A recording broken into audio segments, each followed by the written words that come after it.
دنیا میں اس وقت جو اسرائیل کی پاپولیرٹی تو پھر بھی ایک بڑا میں نے مناسب اور محتاط انداز میں لفظ استعمال کیا ہے، لیکن اس میں بڑھتی ہوئی نفرت کا اگر ہم پیمانہ دیکھیں تو اس کے اوپر سرویز ہو رہے ہیں۔ امریکی تھنک ٹینک سینٹر جو پیو ہے اس نے اس پہ سروے کیا ہے اور انہوں نے کہا ہے کہ 24 ممالک میں اسرائیل اور اسرائیلی وزیر اعظم نیتن یاہو کے حوالے سے منفی سوچ پائی جاتی ہے۔ اور وہ ممالک کون سے ہیں؟ یہ وہ تمام ممالک ہیں جن میں سے اکثر بہت ہی اسٹرانگ سپورٹ اسرائیل کو دیتے رہے ہیں۔ کینیڈا ہے، 60% لوگ جو ہیں اس وقت اسرائیلی حکومت کو پسند نہیں کرتے۔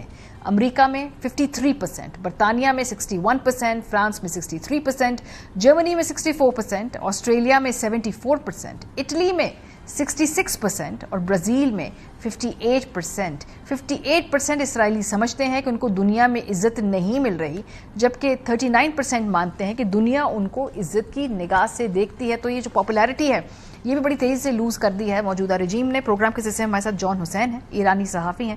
ہم دیکھ رہے ہیں کہ 8 دنوں سے مسلسل وہاں سے رپورٹنگ کر رہے ہیں۔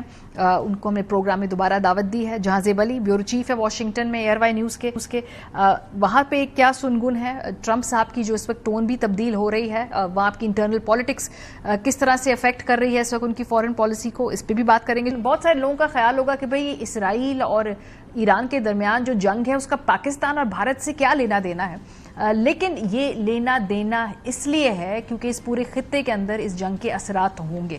بڑا انٹرسٹنگ ایک ایسے ہے، ڈپلومیٹ میں چھپا ہے اور وہ کہتا ہے کہ اس آرٹیکل کے مطابق کمزور ایران خطے میں ہندوستان کے قدم جمانے کو خطرے میں ڈال دے گا اور حریف پاکستان کو فائدہ پہنچائے گا۔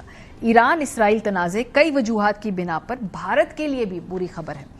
سب سے پہلے ایران وسطی ایشیا میں ہندوستان کے راستے کے طور پر کام کرتا ہے۔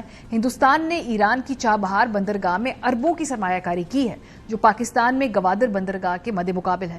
وسطی ایشیا بھارت کے لیے نہ صرف توانائی کی حفاظت کے حوالے سے اہم ہے، بلکہ اس میں نایاب زمینی معدنیات کی کثرت کی وجہ سے بھی ہے، لیکن بھارت اس خطے کے ساتھ براہ راست سرحد نہیں رکھتا، اس لیے اس کی تجارتی صلاحیت محدود ہے۔ ایران اسرائیل تنازع ہندوستان کے رابطے کے منصوبوں کو خطرے میں ڈال دے گا اور بین الاقوامی شمال جنوب کوریڈور کی طویل متوقع پیش رفت میں رکاوٹ ڈالے گا۔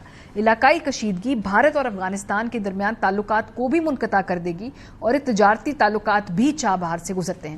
اس منظرنامے میں چین تیزی سے افغانستان میں ہندوستان کی جگہ لے گا، جیسا کہ وہ ایک طویل مدت سے کرنے کی کوشش کر رہا ہے۔ حالیہ چین پاکستان افغانستان سہ فریقی مذاکرات اس سلسلے میں بیجنگ کی کوششوں کی تازہ مثال ہیں۔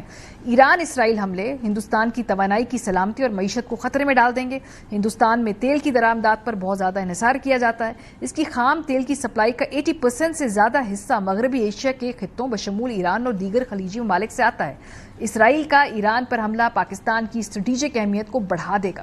ایک کمزور ایران بھارت کے لیے سازگار نہیں ہوگا، لیکن وہ خطے میں پاکستان کو مزید فائدہ دے سکتا ہے۔ آپ کو یاد دلا دے کہ ڈپلومیٹ ایک بھارتی آؤٹ لیٹ ہے، نیوز آؤٹ لیٹ ہے، تو یہ ان کا پرسپیکٹو ہے کہ بھئی ایک مضبوط ایران بھارت کو بھی سوٹ کرتا ہے۔